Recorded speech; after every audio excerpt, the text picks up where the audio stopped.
Hi and welcome to the Hyborian Insider. My name is Erling Ellingson and I'm going to take you into the core of Age of Conan.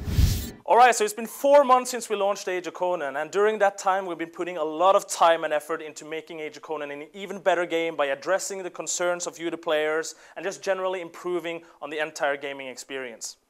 Now our main focus right now is on the live game and making new additions and making new improvements based on what we want to do with Age of Conan, but of course also listening to the feedback that you the players are giving us.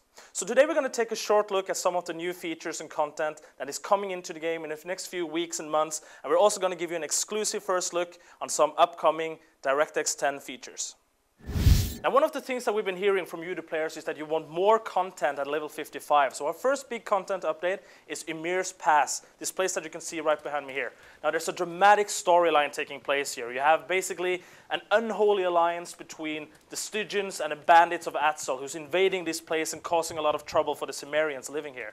Now, we're also adding a lot more Robert E. Howard stories into the game with this update. For instance, here you can see the Frost Giant's daughter running behind me, and I'm sure that you lore buffs out there know what I'm talking about. Now there's also these zone-wide earthquakes taking place throughout Ymir's Pass that's actually caused by the son of a god, and as a player you will actually have to investigate the causes of these earthquakes. Now, that investigation is actually going to take you into this next place that you can see behind me here. This is the Amphitheater, a level 60 plus dungeon that we're adding into the game with this update. Now in this dungeon you will have lots of new quests and lots of new monsters that you have to kill, and some new gameplay mechanics as well. For instance, you have to destroy these portals that are spewing out more monsters. So there's a lot of dramatic encounters. For instance, here you have the Devourer behind me right here, and you will actually have to use this guy, the Devourer, in order to save this guy, the Frost Father.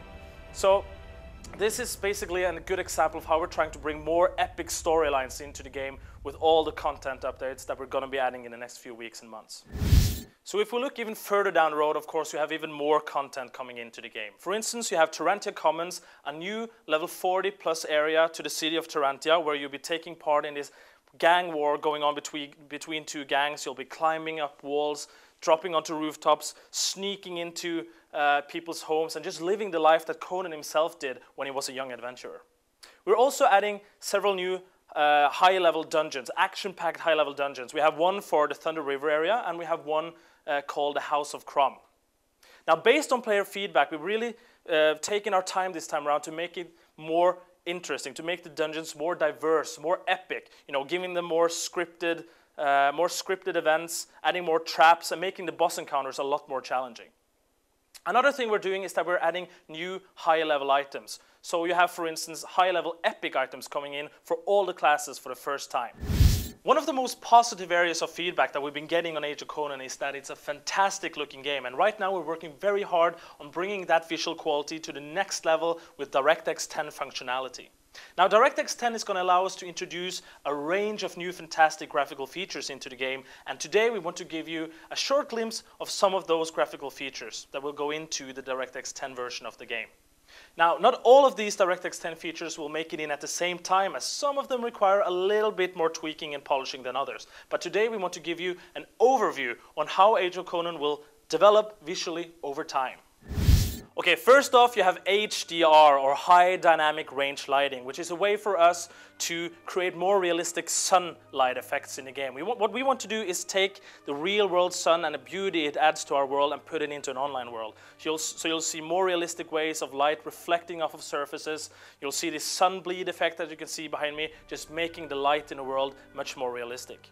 Another thing we're doing is screen space ambient occlusion, which for us is a fancy way of explaining how we're adding soft shadows into tight areas and corners based on different light sources around in that area. So you can see here we're going from DX9 to DX10.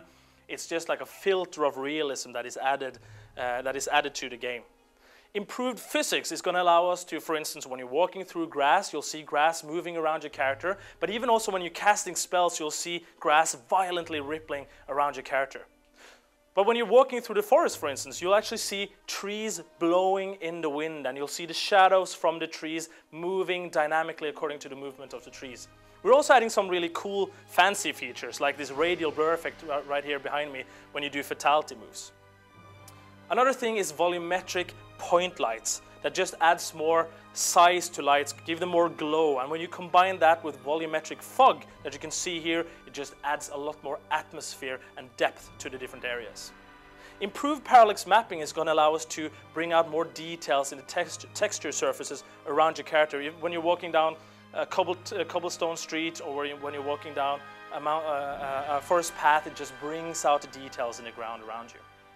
Improved specular reflection on water is going to allow us to, when you see the sun and the moon moving around you, it'll cast more realistic reflections on the water surface. But the really big difference is underwater, where we're adding caustic simulation.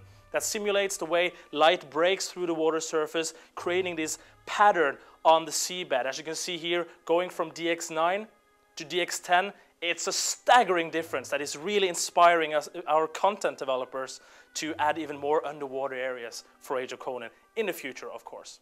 Now, some of these features will also be available on DX9, but of course they're tailored for DirectX 10. All right, so that was some of the things that you can look forward to that we're bringing into Age of Conan in the near future. But of course, we're also working on other things that are important to mention. For instance, we're working on fixing the memory leaks. We're working on improving the gem system, the trade skill system. We're trying to make sieges more fun and more stable. We're improving loot distribution. You know, all these different things that will make Age of Conan a better game. And of course, yes, I know we have been taking our time with it. The PvP update is about to come out, but we really want this to be right when we put it out there. But anyway, the first phase of the PvP update is about to leave the test servers and go on to the live servers very soon now. Now, please do log on to the forums, provide us with your constructive feedback, and we'll make sure to read it. And until next time, I'll see you in Hyboria.